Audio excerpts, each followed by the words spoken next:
Haleluya, puji Tuhan. Salam sejahtera dalam kasih Tuhan kita Yesus Kristus.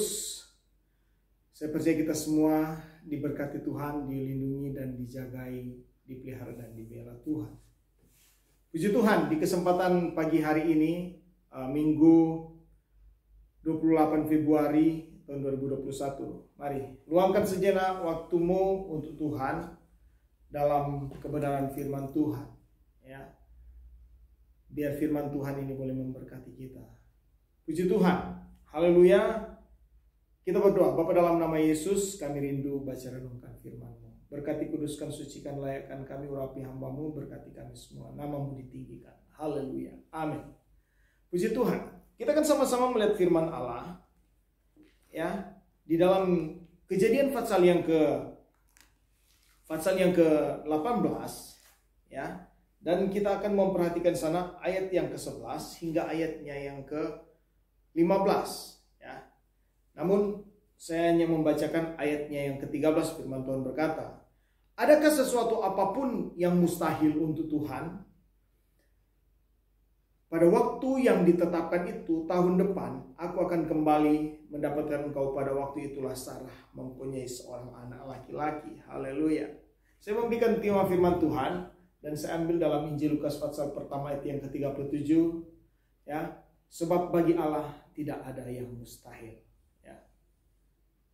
Bagi Tuhan tidak ada perkara yang mustahil.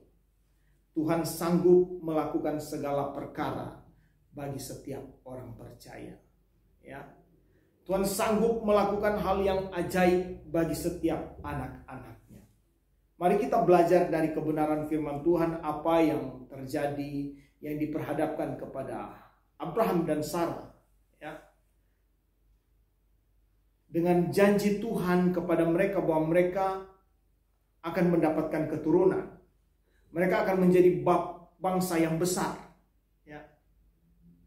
Namun janji yang kita lihat bersama dari kebenaran firman Allah ini, mereka terima pada umur mereka yang dikatakan sudah tua. Yang firman Tuhan katakan sudah tua. Nah, itulah Tuhan kita. Hal-hal yang kadang sangat bertentangan dengan logika manusia, tetapi Tuhan punya cara yang ajaib dari setiap apa yang Dia janjikan. Mereka sudah tua, sudah lanjut umur, ya. Mereka sudah tua, sudah lanjut umur. Jadi saudara, berkat Tuhan, kalau kita mau renungkan, ya, dan melihat kehidupan kekristenan saudara dan saya, berkat Tuhan itu terkadang tidak kita alami, tidak terjadi oleh cara berpikir kita. Ya, cara kita menyikapi sesuatu kondisi yang terjadi, ya, hal yang diperhadapkan bagi kita dengan berpikirnya kita, dengan cara pikir kita, ya, dengan logika manusia. Sehingga itulah yang menjadi penghalang kita mengalami berkat Tuhan. Nah, kalau kita melihat dari kebenaran firman Allah ini, Sarah di dalam hatinya dia tertawa akan apa yang Tuhan sampaikan kepada dia, kepada mereka. Tahun depan aku akan kembali dan kamu akan mengandung dan melahirkan seorang anak laki-laki. Ya. Itu yang Tuhan katakan. Ya.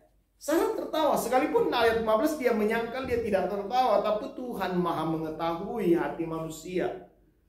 Ya. Jadi ini kita bisa melihat apapun kondisi, keadaan, situasi bagaimanapun, kalau Tuhan sudah berkata akan jadi, tidak akan ada yang batal bagi Tuhan. Tuhan sanggup melakukan segala perkara, tidak ada yang mustahil bagi Tuhan. Ya. Ini pelajaran bagi kita umur yang sudah tua. Ini pelajaran buat saudara dan saya. Apa pelajaran bagi kita yang penting yang kita bisa dapatkan dari kebenaran firman Tuhan ini? Ya. Sesuatu yang tidak mungkin bagi kita, ya, mungkin sangat dengan logika, aduh, tidak mungkin. Tetapi percayalah, kemahakuasaan Tuhan tidak dapat dibatasi oleh hal apapun. Dia sanggup kerjakan apa saja buat saudara dan saya sebagai orang percaya kepada Tuhan. Ya. Itu janji Tuhan kepada Abraham. Nah, di dalam ayat 14 yang kita baca tadi bahwa adakah sesuatu apapun yang mustahil bagi Tuhan? Saya dan saudara sepakat mau berkata tidak ada yang mustahil bagi Tuhan. Amin. Tidak ada yang tidak mungkin bagi Tuhan. Tuhan sanggup sebab Dia maha kuasa untuk melakukan segala perkara yang ajaib. Kalau Dia berjanji, Dia menepati. Kalau manusia masih bisa mengingkar janji, tapi Tuhan tidak pernah ingkar janji. Dia menepati setiap janjinya. Adakah sesuatu yang mustahil bagi Tuhan? Tidak ada yang mustahil bagi Tuhan. Pada waktu telah ditetapkan itu tahun depan, waktu Tuhan selalu yang terbaik. Tidak ada yang tidak terbaik buat saudara dan saya. Waktu Tuhan selalu yang terbaik, ya. Kalau waktu kita pengen buru-buru, kita pengen secepatnya, kalau bisa sudah jadi hari ini, detik ini jadi. Tidak tunggu-tunggu lagi. Tapi waktu Tuhan selalu yang terbaik. Pada waktu yang Tuhan katakan sudah ditetapkan. Sudah ditetapkan Tuhan. Siapa yang merubah apa yang Tuhan tetapkan? Ada yang bisa robahkan? Tidak ada. Tuhan sudah tetapkan tahun depan. Waktu Tuhan selalu yang terbaik. Ini pelajaran bagi kita. Waktu Tuhan selalu yang terbaik. Dan yang berikut, waktu Tuhan tidak pernah berubah. Karena Yesus Tuhan tidak pernah berubah. Tuhan Yesus tidak berubah, tidak berubah, tidak berubah. Amin. Tidak berubah Tuhan yang kita sembah di dalam Yesus Kristus, ya. Tahun depan aku akan kembali mendapatkan engkau. Aku akan kembali mendapatkan engkau. Pada waktu itu Sarah mempunyai seorang anak laki-laki. Pada waktu itu aku akan kembali. Waktu Tuhan tidak pernah berubah. Waktu Tuhan selalu yang terbaik. Waktu Tuhan tidak pernah berubah. Itulah Tuhan kita. Bagi Tuhan tidak ada perkara yang mustahil. Ya, bagi Tuhan tidak ada yang perkara yang mustahil. Kalau kita tidak berubah-ubah kesetiaan kita kepada Tuhan, apapun itu Tuhan akan kerjakan. Tidak ada yang tidak mungkin. Karena kalau kita tidak berubah, otomatis keyakinan iman kita tetap kepada Tuhan. Dan kita yakin terjadi segala yang telah firman Tuhan sampaikan. Ya. Tuhan tidak pernah berubah, jangan juga kita berubah.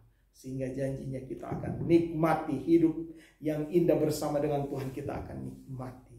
Itulah yang dialami Sarah dan Abraham. Mereka memperoleh anak. Pasal 21 kitab Kejadian. Benar-benar dibuktikan Tuhan. Tuhan sudah tetapkan sesuai dengan firman-Nya. Sarah mengandung dan melahirkan Ishak.